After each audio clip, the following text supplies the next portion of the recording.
एक मुलगी शाळेतून फर्स्ट येते. 10वीचा रिझल्ट तिचा लागतो आणि ती 10वीला क्लासमधून कॉलेजमधून ती टॉप करते. आणि नंतर तीच मुलगी 12वीची एक्झाम देते. 11-12 ती कंप्लीट करते आणि 12वीमध्ये सुद्धा तिला 10वीपेक्षा जास्त मार्क्स मिळतात. आणि सगळे खूप आनंदी असतात. सगळे गावचे लोक खूप आनंदी असतात. शाळेचा स्टाफ खूप आनंदी असतो. सगळे तिला विचारतात, बेटा तुला इतके छान मार्क्स मिळालेले आहेत, तर तुला मोठं होऊन काय व्हायचं आहे? तर ती म्हणाली, मला तर UPSC द्यायचं आहे, मला IAS व्हायचं आहे आणि मला देशासाठी काम करायचं, असं तिचं स्वप्न होतं. आणि ती रिझल्ट घेऊन आपल्या बाबांजवळ जाते आणि म्हणते, बाबा बघा मी 10thलाही टॉप केलं होतं आणि मी 12थलाही टॉप केलेलं आहे, पण आता मला या छोट्याशा गावात नाही राहायचं, मला शहरात पाठवा आणि मला तिथे शिकायचं आहे, मला UPSCचं प्रिपरेशन करायचं आहे, मला चांगल्या कॉलेजमध्ये तुम्ही ॲडमिशन करून द्या. तर तिचे बाबा ह्या गोष्टीकडे काही फारसं लक्ष देत नाही आणि गोष्ट आली गेली निघून जाते. जर तिच्या बाबांनी तिचं ऐकलं असतं तर तिने 4 मर्डर केले नसते. तिने 4 मर्डर का केले, तिने 4 लोकांची हत्या का केली, हे जाणून तुम्ही सगळेच खूप शॉक व्हाल. नमस्कार, मी सुजाता, सोशल वर्कर सुजाता ह्या यूट्यूब चॅनलवरती तुमचं मनापासून स्वागत करते.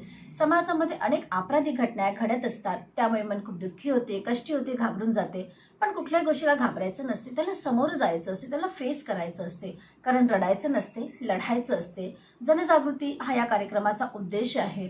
आजची सत्य घटना जी आहे ती राजस्थानच्या अजमेर या ठिकाणची आहे. इथे एक छोटंसं गाव असते. त्या गावामध्ये रामसिंग राहत असतो. आजची सत्य घटना जी आहे ती राजस्थानच्या अजमेर या ठिकाणची आहे. आणि इथे एक सकाळी 5:30 वाजता एक वाटेकरू चालला होता आणि तो बघतो की सकाळी स्कॉर्पिओ गाडी जी आहे ती रस्त्यावरून खाली उतरलेली आहे आणि ती जळते आहे. त्याच्यामधनं आगीच्या अशा ज्वाळा निघत होत्या. आगीच्या अशा ज्वाळा तिथे उसळत होत्या आणि आजूबाजूला पण जळेल असं काहीतरी वाटत होतं. इतकं भयानक ते असं दृश्य होतं. तो घाबरून जातो. त्याने तर सगळ्यात आधी व्हिडिओ काढला आणि नंतर पोलिसांना फोन केला आणि त्यांना लोकेशन पाठवलं की या ठिकाणी स्कॉर्पिओ गाडी जळते आहे. खूप लवकर पोलीस आले तिथे आणि पोलिसांसोबतच तिथे फायर ब्रिगेडची गाडी सुद्धा आली आणि फायर ब्रिगेडच्या गाडीने आगीवरती नियंत्रण आणलेलं आणि सगळे तिथे बघत होते. तिथे श्वान पथक सुद्धा आलं होतं आणि ते बघत होते इकडे तिकडे. तर त्यांना जवळच्याच शेतामध्ये एक महिला मरून पडलेली दिसली.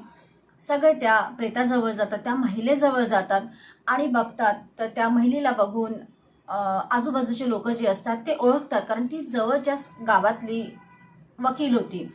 तिचं नाव सूर्यादेवी होतं आणि पोलिसांना जेव्हा कळलं की ही सूर्यादेवी आहे आणि गाडी जी होती स्कॉर्पिओ त्याचा जो नंबर प्लेट होता, त्या नंबर प्लेटवरून सुद्धा पोलिसांना हे कळलं की ही जी स्कॉर्पिओ गाडी आहे ती काँग्रेस नेता रामसिंग चौधरी आहे त्याची आहे.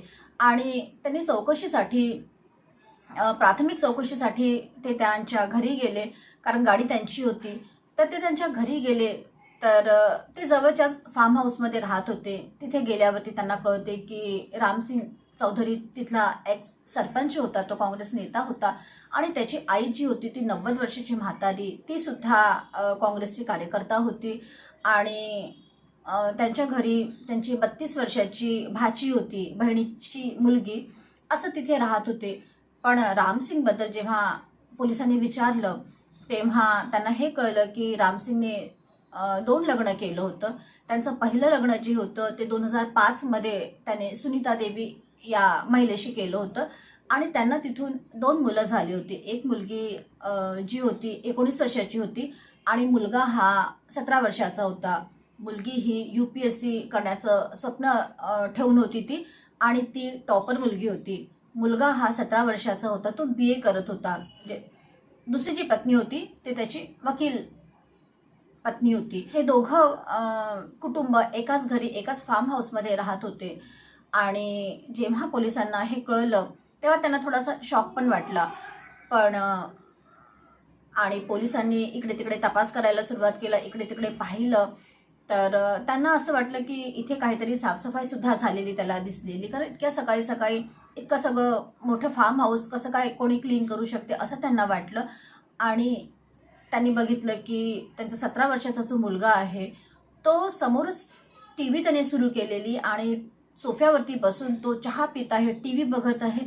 असं वाटलं त्याच्याकडे बघून की काहीच झालं नाही, सगळं नॉर्मलच आहे असं त्यांना वाटलं. पोलिसांना तर काही म्हणजे असं मार्ग तर काही सुचतच नव्हता की काय झालं असेल. पण त्यांना असं वाटलं की रामसिंग जो काँग्रेसचा नेता आहे, या मुलाचा वडील आहे, पिता आहे, त्याच्या घरात 3-4 लोकांची हत्या झालेली आहे, त्यांची स्कॉर्पिओ गाडी जळालेली आहे, तरी हा मुलगा इतका शांत कसं काय असं पोलिसांना थोडा डाऊट वाटतो. त्यामुळे ते त्या मुलालाच जवळ बोलावतात आणि विचारतात की बेटा काय झालं, बाबा कशी काय, म्हणजे गाडीला कसं काय आग लागलेली असेल, तुला काय वाटते काय झालं असेल. तर तो जी उत्तरं देतो त्याच्यावरती पोलिसांचं काही समाधान झालं नाही. ही केस काँग्रेस नेत्याची असल्यामुळे मोठे ऑफिसर सुद्धा या केसकडे बारकाईने लक्ष देऊन असतात, त्यामुळे ते सुद्धा आलेले असतात. आणि जेव्हा त्यांनी रामसिंगच्या पहिल्या पत्नीला सांगितलं होतं की रामसिंग मरण पावलेले आहेत आणि तुमची जी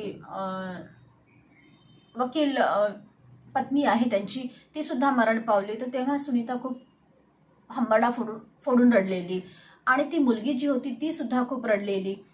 पोलिसांना असं वाटलं की ह्या दोघांनी काही केलं नसेल, पण त्या 17 वर्षाच्या मुलाकडे बघून असं वाटलं की काहीतरी कुठेतरी चुकते आहे. कारण पिता मरण पावल्यावरती कोण मुलगा इतका नॉर्मल राहू शकते असं त्यांना वाटलं आणि त्यांनी त्यालाच टार्गेट केलं, त्याला विचारलं. तेव्हा त्याचे उत्तरं ऐकून पोलिसांना काही समाधान झालं नव्हतं. आणि मग त्यांनी पत्नीला विचारलं, मुलीला विचारलं, तेव्हा त्या तिघांच्याही बोलण्यात काहीच तारतम्य दिसत नव्हतं. आणि आता पोलिसांना जेव्हा थोडा डाऊट आला, कारण घर सगळं क्लीन दिसत होतं, ते अगदी नॉर्मल दिसत होते आणि त्यांनी आता जरा सक्तीने विचारलं, तर त्यांना कळलं की रामसिंग जो होता त्याने 2005 मध्ये सुनीताशी लग्न केलं होतं आणि तो तिच्यासोबत राहत होता. पण ही जी लॉयर आहे तिच्यासोबत त्याने दुसरं लग्न केलेलं आणि तो पहिल्या पत्नीला खूप छळायचा, तो खूप मारायचा, दारू पिऊन यायचा आणि पत्नीला खूप मारायचा. हे त्या 17 वर्षाच्या मुलाला अजिबात आवडत नव्हतं, त्या मुलीला सुद्धा आवडत नव्हतं. पण तो मुलगा त्याला खूप राग आलेला. नेहमीच असं होत होतं की तो पिऊन यायचा आणि पत्नीला खूप मारायचा.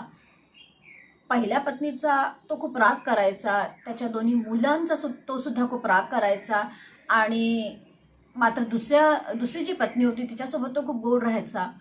त्यामुळे मुलांना पण कुठेतरी हे खटकत होतं. पण वडील आहेत, त्याने एकदा असं आपल्या आईला म्हटलेलंच की मला असं वाटतं की पप्पांना पण मारून टाकायला पाहिजे.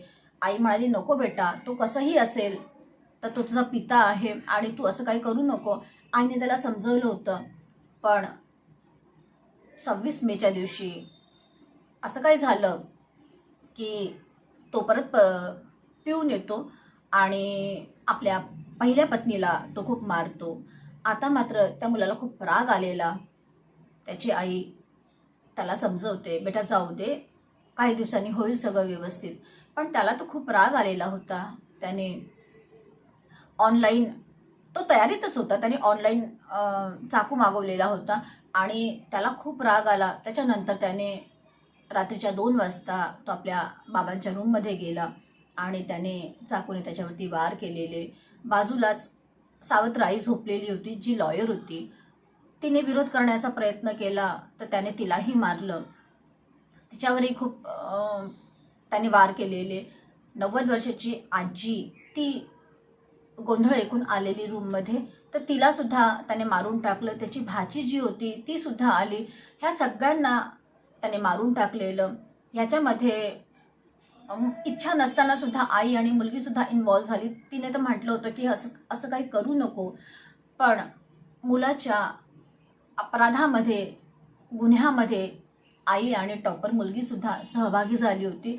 आणि त्याने आता जेव्हा हे सगळं झालं त्यानंतर तो जेव्हा थंड झाला, त्याचा राग शांत झाला, तेव्हा त्याला असं वाटलं की आता या मर्डरला, या हत्येला आपण अपघाताचं रूप द्यायला पाहिजे. आणि तो स्कॉर्पिओ गाडी काढतो आणि त्याच्यामध्ये तिघांनाही, म्हणजे आजी आणि त्याची आत्ते बहीण आणि सावत्र आई आणि त्याची आत्या, असे 4 लोकांना पण तो मारून टाकतो. कारण आत्यासुद्धा होती, त्यामुळे आत्याला सुद्धा ह्या लोकांनी मारून टाकलेलं.